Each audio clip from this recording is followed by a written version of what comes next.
të dashur qytetar dhe qytetar që ndiqni këtë seancë, e cila përbën një akt cinik, një akt të vërtet lufte ndaj atyre 10 mijëra, 100 mijëra qytetarëve që kanë pushtuar rrugë dhe sheshet e Tiranës në mbrojtje të rendit kushtetues, në mbrojtje të ligjeve shqiptare dhe ndërkombëtare, në dhunim të dhunuara në mënyrë flagrante nga Edi Rama dhe klanet e tij me pushtet dhe në podrumet e karteleve të drogës. Janë 18 ditë të papara në historinë e Shqipërisë. Kur ndonjëherë shqiptarët nuk janë derdhur në rrugë dhe sheshet e kryeqytetit tyre në emër të asaj përgjegjësie, që është përgjegjësia e lartë, më e lartë, pas përgjegjësisë para Zotit, përgjegjësisë qytetare. Qytetarë dhe rinia shqiptare kanë mbushur sheshet dhe rrugët e Shqipërisë absolutisht, jo kur si një lëvizje fashiste, apo antisemite, apo antitrampiste, jo dhe jo.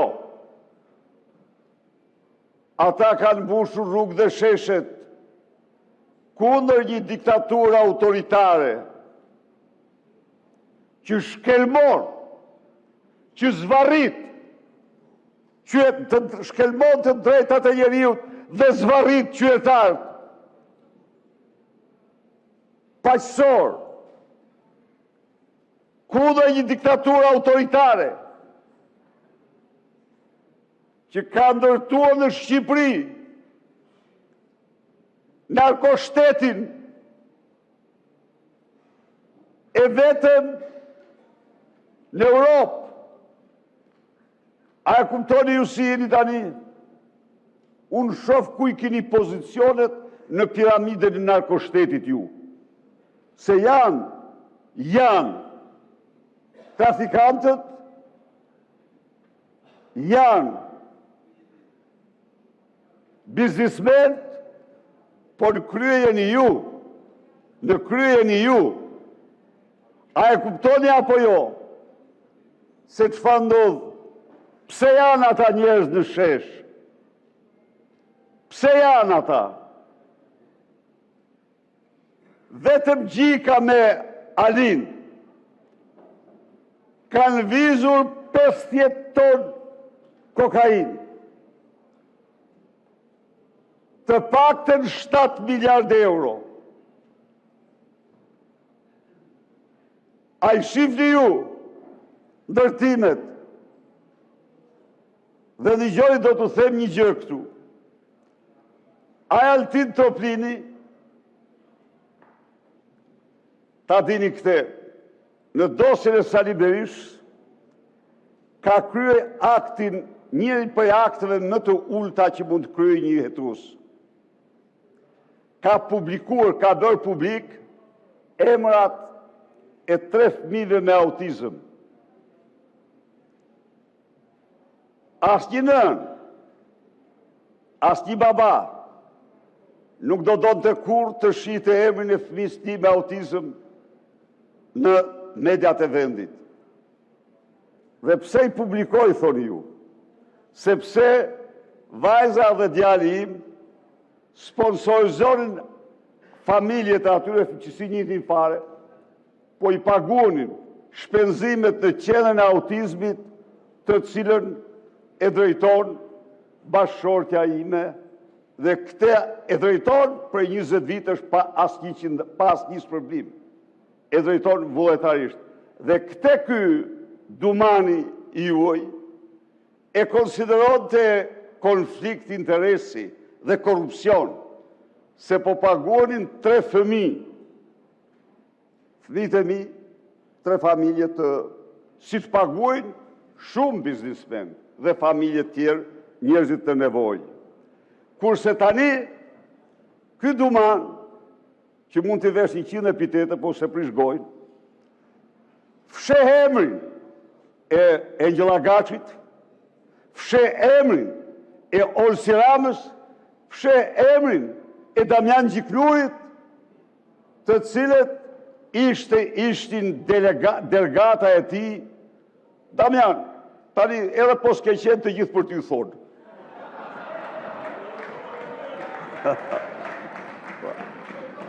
Bëj besë sa të duash të nuk ta besojnë.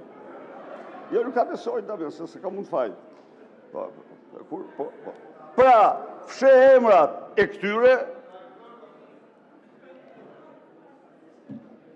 dhe ata janë me fotografi, janë me film, janë me video, janë me zë.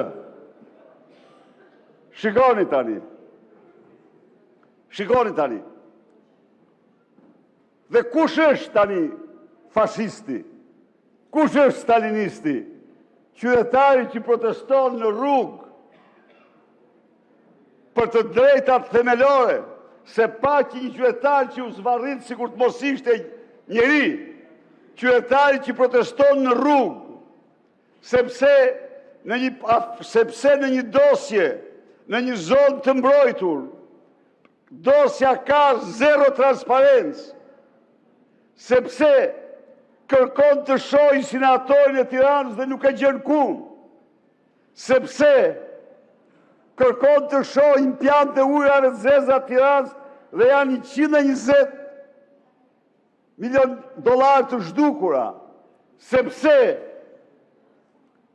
kërkon të di si u bë Edi Rama me sarajet 720 metrat themelet gjata, më të gjata se presidencia e Republikës, dhe kopshtin 8500 metër. E kuptoni apo jo? Dhe ai zhdukën në parlament.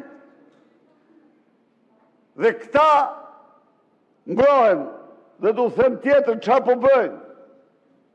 Belindën po e përgatit për arati. Cili nga ju ka shoqëruar Belindën? Cila nga ju në skafe, në udhëtimet e saj në Greqi me skafe?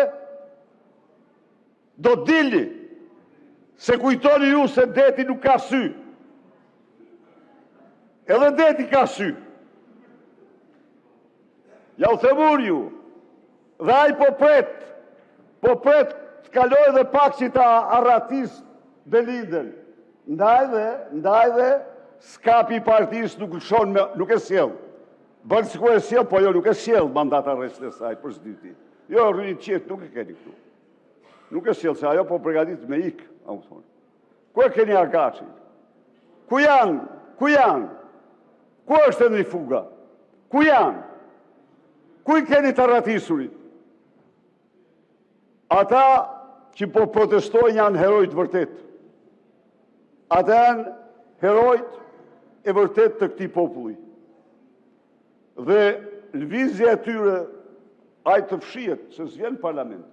Të fshihet, dhe ju mashtroni. Ju them unë ju. Mendoni se Parlamenti Evropian jo i damkos, mos gënjeni shqiptarët.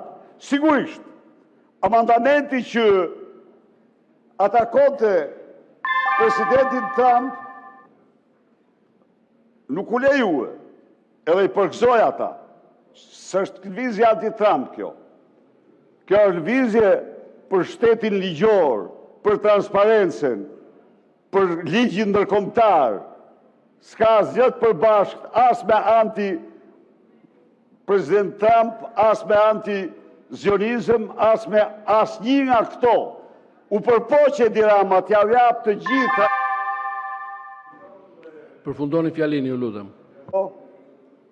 Kam 3 minutat lexoje të procedurës. Pra, jo, nuk kemi të procedura, përfundoni fjalin. Mbaroj koha. Zotri dhe njerë, të nërpresim çdo gjë, të merremi me kërkesat dhe Parlamenti Evropian kërkon me urgjencë tërheqjen e ndryshimit të ligjeve që janë bërë në këtë parlament. Kërkon moratorium për çdo leje të re dhe për çdo veprim të ri pas të ndryshohet ligji. Faleminderit. Ka vetëm një emergjencë. Mbaroj koha. Okej, atëherë në emër të grupit parlamentar të Partisë Demokratike për tërheqjen nga rendi i ditës të këtyre 2 projekt ligjeve, pika 10 dhe pika 14 e rendit ditës, do të flas zoti Bardhi, zoti Berisha. Zoti Berisha, në bazë të nenit mos bërtit, dëgjoj çfarë thuhet dhe pastaj mos bërtit. Në bazë të nenit 49.3, pra 3 minuta kohë. Zoti Berisha, uluni, ju lutem, zini vendet, s'ka nevojë për prezencë. Vetëm 3 minuta la? Kanë të merë nga fjala. Atër dhe njëherë, nuk mund të shtypni me kartona kërkesat mbar qytetare të cilat kanë marrë mbështetje të plot ndërkombëtare. Kërkesat e qytetarëve për largimin e menjëhershëm të Edi Ramës, për anullimin e të gjitha ligjeve të amenduara nga Edi Rama për mbrojtjen e mjedisit, me të cilën ju ndërtuat aeroportin e Vlorës. Ndaj dhe flamingot i dënuat me vdekje me aeroportin e Vlorës,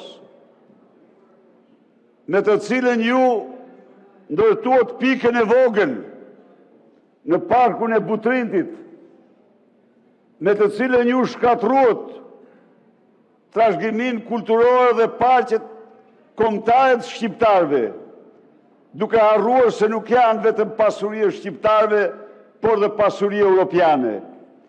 Ndaj dhe unë mendoj se edhe njëherë vazhdimi me çështje tjera në këtë parlament pa dhe Edi Rama këtu, për të paraqit dorëheqjen ose në debat, mocion me debat, është një akt sa tradhtie aq dhe cinizmi ndaj qytetarëve shqiptar.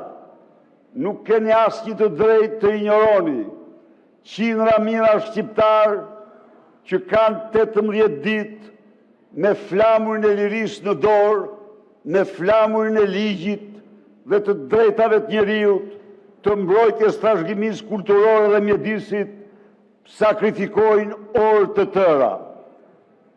Është se kush tregohet fashist tani, apo stalinist tani, ju apo ata, këte dikton le ta gjykojnë vetë qytetarë shqiptarë. Po ju s'mund t'i injoroni ata në këtë mënyrë, sepse ata kanë kërkesa shumë të drejta. Kanë kërkesa të drejta, kurse ju keni vendosur t'i zgjidhni me kërcënime mafioze, duke marrë bandat. Vlora Hyseni, agentja e përbashkët e Edi Ramës dhe Aleksandr Vučićit, ka barë ekspert serb antidemonstrata, se si të nërhyjnë dhe unë paralajmoj, urgjent hetim parlamentar, urgjent hetim parlamentar, larg duart nga protesta. Zëri qytetarëve nuk mposhtet kurrë. Pastaj do ikni si mi. Jo, themun. Përfundoni, ju lutem. Po dhe ti qesh atje. Do ikni si mi. Po më mirë tani, burrisht, keni guxim të votojmë ligjet, të heqim me mosbesim me Edi Ramën dhe të japim zgjidhje krizës që do t'jetë shumë herë me thellë ditën dhe javë që vinë.